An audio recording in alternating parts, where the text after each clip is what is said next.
পুরোটাই এলিট, ঠিক আছে। এখন মানে আমি একটা রেডিং করবো, এটাও সমস্যা, এলিট সোসাইটি কেঁপে দেবে, বুঝছো। তবে যদি তুমি বলো মানে আমি দিব 7 দিব আউট অফ 10, কিন্তু এলিট সোসাইটি এটা চাইতে যাবে।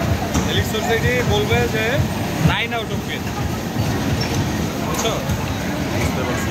এটাই আমি 7 দিচ্ছি, কারণ ওদের যে আসলে পরিবেশন থেকে শুরু করে সব কিছু ওদের যে একটা ব্যাপার, ওরা ওইটাতে অনেক শ্রম দেয়, সময় দেয়।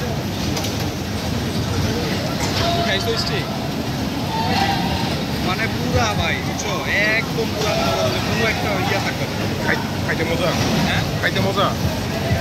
খাইতে মজা বলতে তুমি এটা ডিপেন্ড করতেছে, মানে ওরা বলে মানে কিছুটা এরকম যে দেখো না, ভেগান মানুষের প্রশ্ন করে না, আপনি কি ভেগান এটা সেটা, আপনি ড্রাই পছন্দ করেন নাকি, ওইটা 3 ভাবে করা যায়, ওইটা একদম